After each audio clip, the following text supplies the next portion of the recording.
In this lesson, we're going to go over the anatomy of the hoof and why it is so important to know the anatomy of the hoof. I'm sure you've heard sayings like no hoof, no horse, or my kingdom for a nail, where the king loses the battle because his horse threw a shoe. But there are others, like whoever hath charge of a horse's foot has care of his whole body, and as well a horse with no head as a horse with no foot.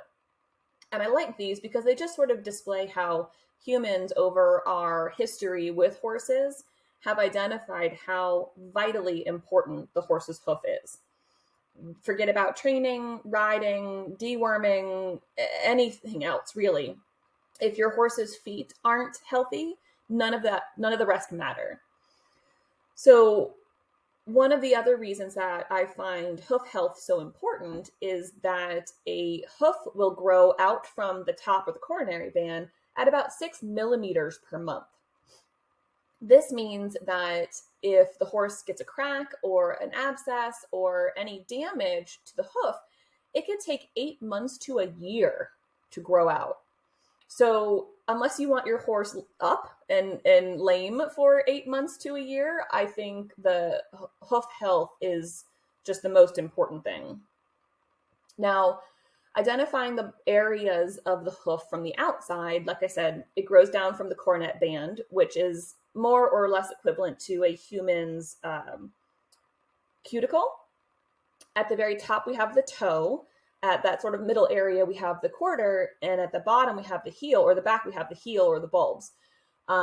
This is important if we're talking to our vet or our farrier to identify if we've got a crack, for example, it's a quarter crack or a heel crack, which will give your vet an idea of what they're dealing with. Now, from the outside in to the hoof, we have the very outer part, which is the hoof wall, which is what we see.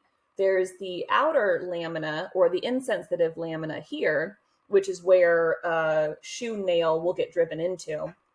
And then we've got the inner lamina or the sensitive lamina. So if you, or sometimes called the quick, if you've ever cut your dog's toenails and caught the quick, you know how painful it can be. And the same thing can happen if a nail is driven too far into the hoof wall. And then here, the very last layer, we have the coffin bone, which we'll talk about later. Now, the way that the outer lamina and interior lamina connect to each other is just a marvel of evolution. They connect by these tiny little fingers. There's over 60,000 of these tiny connections between the external or the outer and inner lamina. Now, what this does is these little squigglies increase the surface area between the outer and inner lamina, which create essentially 8 square feet of attachment between the outer lamina and the inner, which helps the horse put weight on a single hoof without damaging it. Now, the internal bone structure of the hoof. At the very point, we have the coffin bone, so called because it kind of looks like a body wrapped within, the hoof wall or a coffin. Beneath that, we have the navicular bone, and then the short pastern bone, which is somewhat still within the hoof capsule and somewhat within the pastern itself, and then the long pastern bone. Beneath this, we have the digital cushion, which is the internal structure of what we call the frog.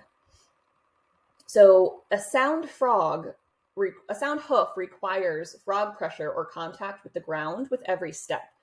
This helps pump blood back up the leg as well as through a network of veins called the coronary plexus. This plexus is located between the lateral cartilage and the surrounding hoof wall. Because of its location, the coronary plexus acts like a hydraulic cushion. Since these veins don't contain valves, blood can flow out of the coronary plexus when the foot expands and then back into it when the foot contracts. And that way, a frog that is in contact with the ground will put pressure on this digital cushion and help squeeze blood back up the foot. Now, this is vitally important because for your horse's body to be able to move the nutrients that the hoof needs to heal and repair and grow, this entire mechanism has to work well. From the bottom of the hoof, we have the hoof wall, the outermost portion. We have the white line, which is the groove between the wall and the sole. We have the sole itself. We have the bars, which is an extension of the hoof wall. We have the collateral groove, which is between the bar and the frog itself, and then the central groove of the frog. Now, most of the horse's weight should be on this exterior wall and the bars. The sole should be concave because it's very sensitive still. So a sole that is in too much contact with the ground has the ability to get bruised easily. But then we also, like I said, want the frog to be within some contact with the ground. Now, when a horse loads his weight on the hoof will actually expand. And some of the sole will contact the ground, but we don't want to have too much weight on it. The sole itself is roughly 3/8 of an inch thick at the toe, and then 1/4 of the inch thick more at the heel area.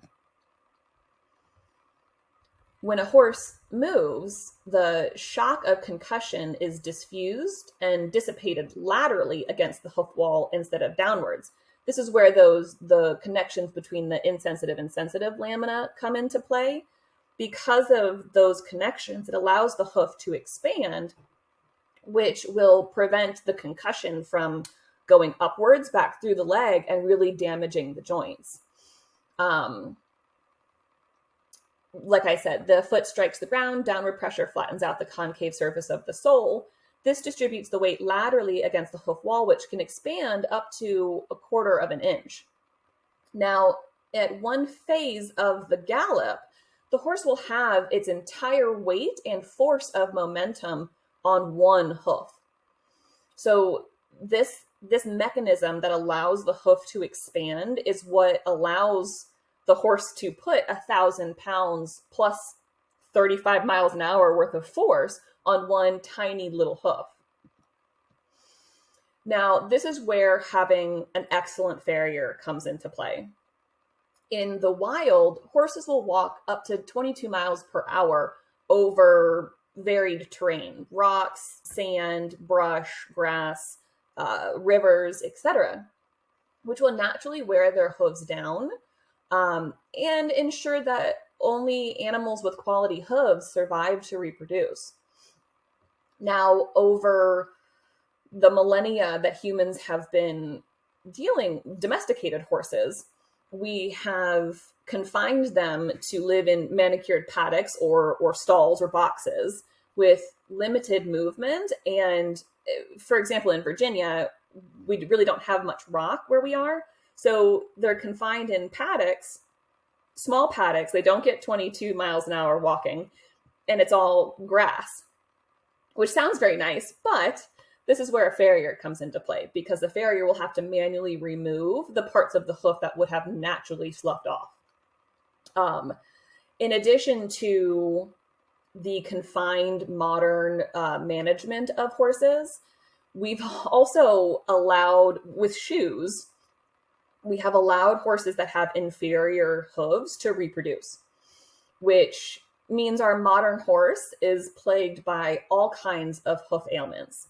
So in the next lessons, we'll go into different hoof ailments, what your farrier might do, different shoes, if they're needed, and what you can expect to do when it comes to taking care of your horse's hooves.